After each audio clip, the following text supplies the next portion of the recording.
What's up, fight fans? Welcome to my channel. This is Johnny. In today's video, we're going to be going over the statistics that nobody talks about when mentioning this Wednesday night's world title fight at 118 pounds between the Japanese champion Yoshiki Takei and the Thai challenger Yuttapong Tongdee.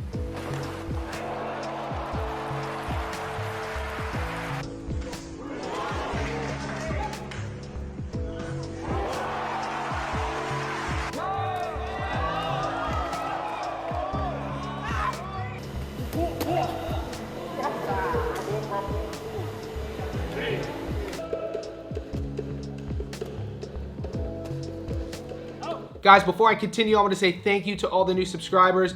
Thank you to everybody who's been with me since day one. If you haven't already, could you please remember to hit subscribe? My YouTube analytics are telling me that a lot of you guys who watch my content haven't done that yet. Could you also like this video? And right now, go to the bottom of your screen, hit the bell notification button so you can be reminded every time I put something out that's new. All right, fight fans, the more you dive deep into the lower weight classes, the more you realize and learn that the Japanese boxing scene is insane. Some of the bigger names you guys already know, the monster Naoya Inoue, the king at 122 pounds.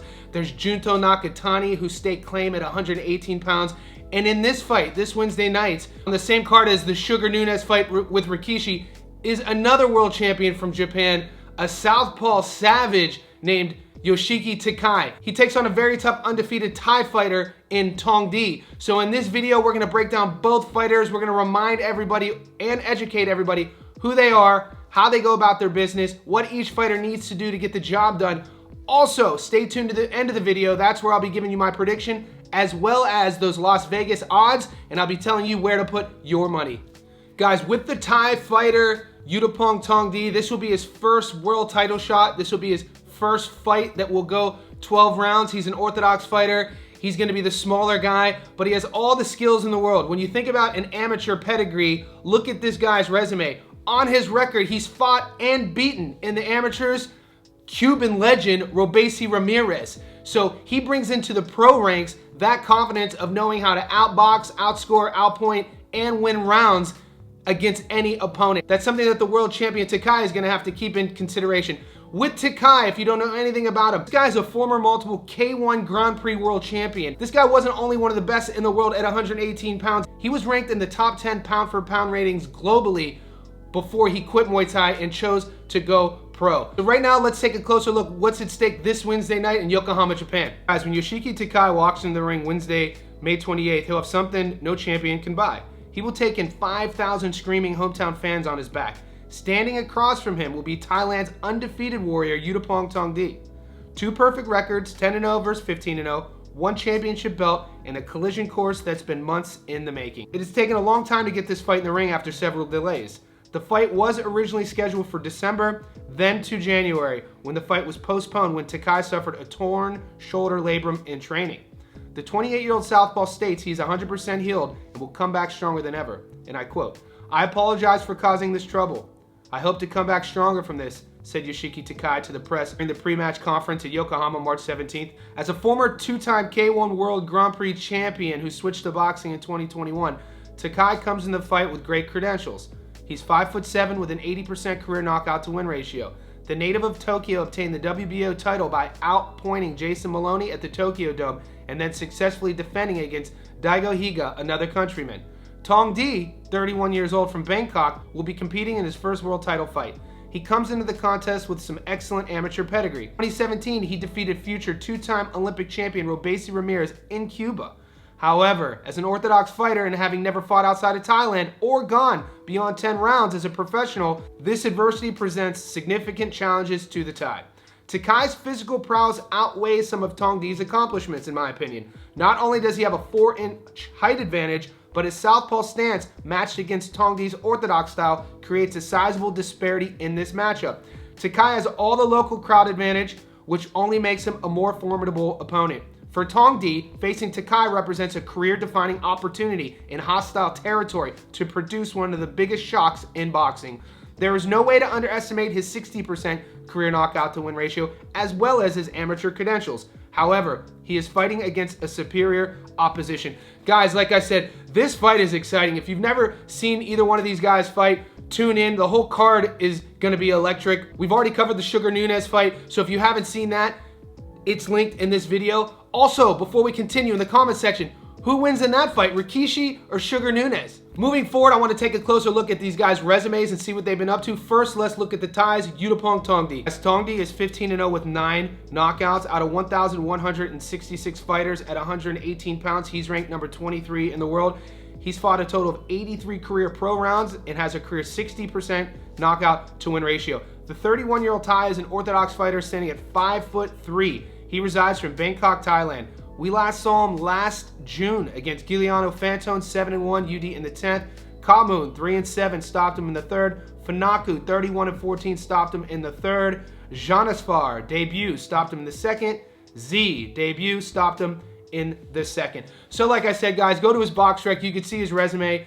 That's going to be the biggest question with Tongdee. Not where he's come from, not his amateur pedigree, not the skill that he obviously has, but who has he shared the ring with on the pro ranks. That's going to be probably where the naysayers are going to come doubting his performance against Takei. When you think about what he's going to have to do, he's going to be the shorter guy, he's going to have the shorter reach, so he's going to have to use that to his advantage. He's going to have to get inside of the jab of Takei and at the same time avoid Takei's backhand, which we'll get to in a second. Right now, let's look at the world champion Yoshiki Takei and see what he's been up to. Guys, Takei's 10-0 with 8 knockouts out of 1,166 fighters in the world at 118 pounds. He's ranked number 5. He's fought a career total of 50 pro rounds and carries into the ring an 80% career knockout to win ratio. He is the WBO World Bantamweight champion, and the 28-year-old Japanese fighter is a southpaw standing at 5'7" with a 67-inch reach. He was born in Tokyo but resides in Yokohama, Japan. We last saw him in September against Dago Higa, 21-2 UD in the 12th. Jason Maloney, 27-2 UD in the 12th. Maldonado, 21-6, stopped him in the 2nd. Baldonado, 16-4, stopped him in the 3rd. Torimo, 26-3, stopped him in the 11th. So this is a 2-sport combat athlete world champion. When you look at his style, the one thing he does though is give his opponent both shoulders and both hips. He walks you down, not a lot of head movement, and like I mentioned earlier, what he wants to do is land his backhand, which is his most dangerous punch. He's gonna be the taller fighter. He has a 3+ reach advantage, a 3+ height advantage, and he fights long as well. He could take a shot and he could give a shot, and he is a dangerous proposition for Tongdee as well as anyone in that 118-pound division. When I look at these guys side by side, the shorter fighter, the shorter reach, all the physical attributes are going to be against the Thai fighter. So he does have an uphill battle to climb. When you look at the style versus style, southpaw versus orthodox, like I said, they're each going to want to circle away from that backhand. So what Takei is going to force Tongdee to do is walk in to that backhand by cutting off the ring with his lead foot and drowning him with pressure. Tongdee's game plan is going to have to just be scoring, pointing, and winning rounds. We'll see early if that power will affect Takei. When you watch his boxing career, he can take a shot, and he really doesn't fight like he's afraid of anyone's power, but they always say everyone has a chin until they don't. So far, it's been tested and it's held up the test of time. Right now, I want to take a closer look at the Las Vegas odds.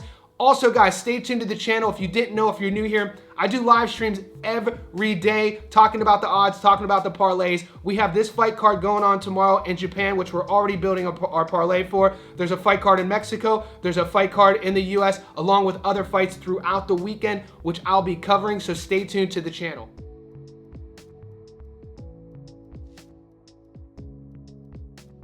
All right, guys, let's pull out our betting books. That book I use down here is called Sportsbet, and the current money line odds on this fight, they have Takei as the favorite at $1.09, meaning you put 100 on Takei, you get your money back plus $9. The draw is 26-1. Yuttapong Tongdee is $8.75, meaning 100 bucks gets you your money back plus 775. So Tongdee is almost an 8-1 underdog. I'm gonna give you my money line prediction. I'll give you my method of victory prediction on the live stream, so you have to stay tuned to the channel. I think there's no way Tongdee, with all of the odds against him, with his opponent, with the style, that he's gonna be able to do anything against Takei. I'm very comfortable that Yoshiki Takei is gonna keep his belt and further print his name at 118 pounds to continue to fight the best in the world. And it's only a matter of time before you got to think that he's going to be fighting the other champions at 118 pounds. Guys, this is not an echo chamber. Right now, in the comment section below, let me know at the end of the fight, are we going to hear and still or and new? Also, if you haven't seen my breakdown, analysis, and prediction of another banger on this card between Eduardo Sugar Nunes and Rikishi, stay tuned to the channel because that's coming up right now.